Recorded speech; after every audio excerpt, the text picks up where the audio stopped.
Hi, my name is Mr. Horner, and this episode of Roundtable Talks comes with a question from Susan Walter. And it deals with heraldry.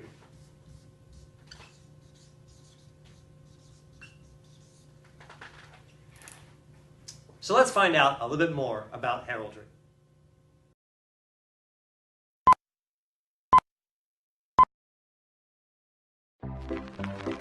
Heraldry and you, throughout the Middle Ages and beyond. During the Middle Ages, knights wore so much armor, including helmets, that they couldn't be told apart on the battlefield. As a result, they started carrying shields and flags that depicted their coats of arms. The coat of arms had symbols and colors called heraldry. No two families could have the same coat of arms.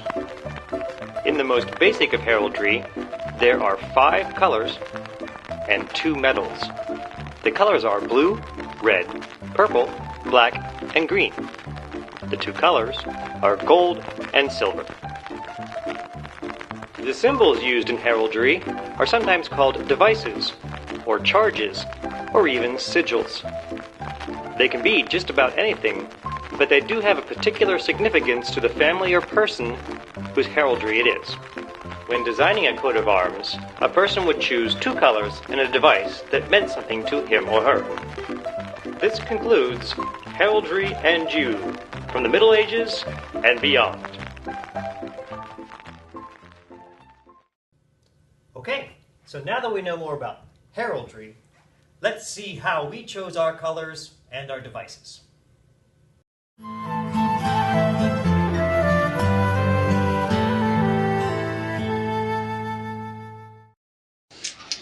This month's question is, how did we choose our colors and the device that we have on our shields and our standards?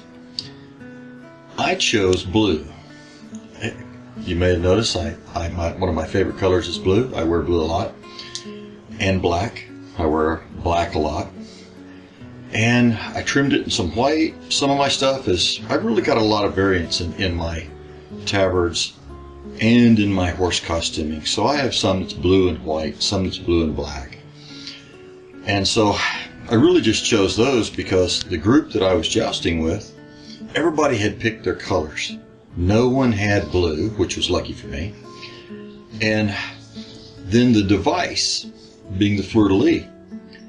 Well, I thought of all the things I could use. I looked at shields and heraldry of all kinds. I looked at all this stuff. And then one day I was just in a Hobby Lobby. I was walking down the aisle and I stopped and I looked around and there were fleur-de-lis everywhere.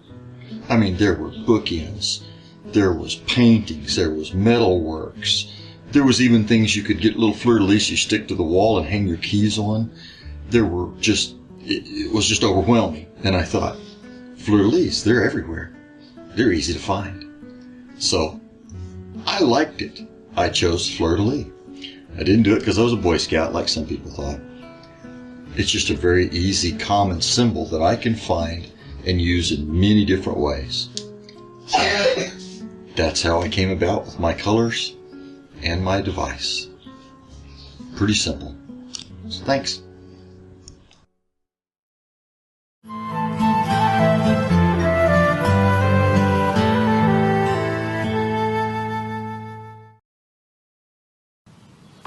Around me are the 2 sets of colors that Sir Thomas, the Baron of Somerset, has ridden under.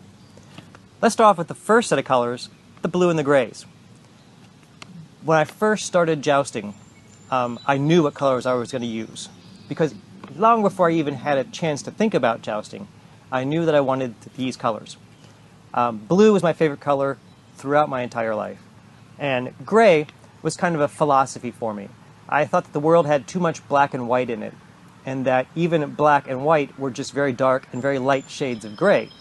Therefore, the 2 colors that meant the most to me were blue and gray. Now, gray doesn't have, it's not a heraldic color, so I just shifted that to silver. So even though I made all my silvers gray, blue and silver were my heraldically correct colors. The Maltese Cross comes from my time with the Crossman Drum and Bugle Corps.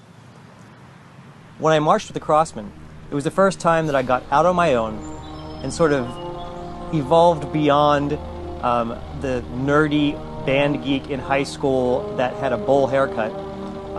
The Crossmen were kind of the bad boys of the drum and bugle corps circuit.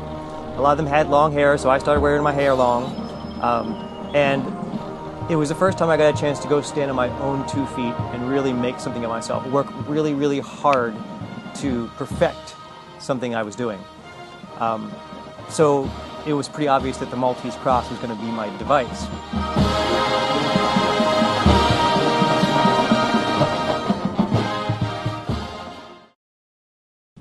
So let's now move on to the black and the reds. When I started working with Rick Staten a lot more, his colors were blue and white. So blue and white, blue and silver, way too much blue on the field. So I needed to come up with a second set of colors. And where I was working at the time, let's just say it influenced my choice of the red skull. So let's just say red skull. Black obviously goes with red. I was more shifting into a bad guy role. When I was wearing blue and silver, I was the good guy a lot. And I thought that it was much easier to be the good guy. As I started to shift into the black and the reds, I was much more comfortable taking on the bad guy role, and I was having a lot of fun with it. So, black and reds. The red skull, obviously the motif works well for a bad guy, and also helped me choose the motto I go under, Memento Mori, means remember, you will die.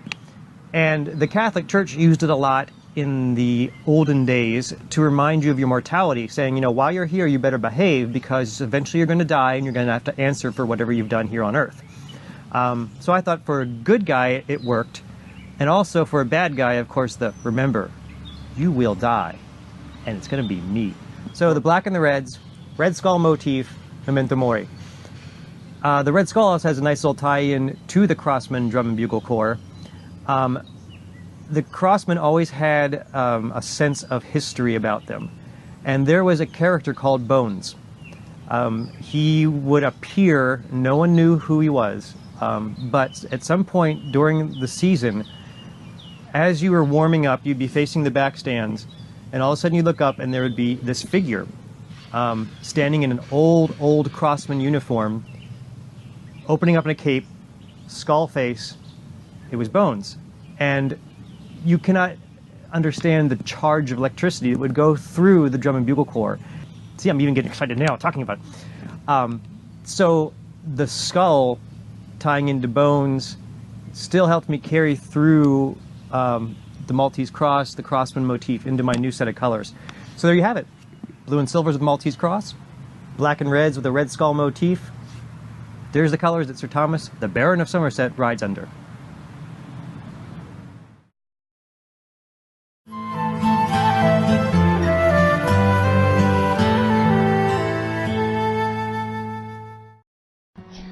So the question this time is, why did I choose my colors and how did I choose my device? Before I answer that question, I just want to say thank you to all of you that are sending in your questions. We really appreciate it. And it's making it really interesting to have homework here at Heroic Knights of Old that does not involve the horses and the big sticks and the shields and the hitting and such. So thank you very much for challenging us intellectually as well. So why did I choose my color and how did I choose my device? Well, my tabards are basically white, and my sigil is burgundy and gold, and it has the blue fleur-de-lis in it. I chose white because it's not very common for what I see. I see Paul wearing red and black, and Rick wearing blue and black or blue and white, and I wanted a color that would go well with theirs and look good with a solid black horse. And look a little feminine at the same time, and so I chose a white tabard, which is a challenge to keep clean with a horse like Rex who likes to chew on it. So thank you, Rex, for all your slobber. Why I chose my sigil, when I started working Renaissance festivals, I worked in a pub, and I carried over my name Eden from working in the pub, and Eden's colors were very earthy, very earth tones. She wore like burgundy pantaloons and a harvest gold dress, and all my other stuff were harvest gold and hunter greens and mossy colors, and so very earthy. And I wanted to keep those colors on my joust things. And so that's where the burgundy comes from, is from my Eden days, and that's where the gold and the Tree of Life comes from, because it was Eden's. And so I kept those colors from her and held her over to my joust character as well. And as far as the addition of the blue fleur-de-lis, well, that's because I married Sir Richard. And so I had to figure out a way to add his sigil into mine. So we melded the Tree of Life and the fleur-de-lis together, and that's why it's there. Now, my main emblem is the Burgundy Heretic's Cross. I chose Heretic's Cross because of one of my very favorite heroine women from the past, and that was Joan of Arc. And see my Joan. So Joan was branded as a heretic, and she was burned at the stake, and they put the Heretic's Cross on her. And so it's kind of a connection to her that I wear that Heretic's Cross. It's also a symbol of free France. So that's why I chose the Heretic's Cross, and can I tell you, it's very difficult to find things with that emblem on it. So if you're out there and you see anything with the Heretic's Cross or the Cross of Free France, otherwise known as the Cross of Lorraine, please, please, because you love me so much and want to be so sweet to send me presents, not because it's my birthday or any other reason, just because you love me, then by all means, grab the Heretic's Crosses, because they're so hard to find. But that's why I chose my colors, and that's why I chose my sigil. So there you go. Send more questions. This is fun. Thank you guys so much.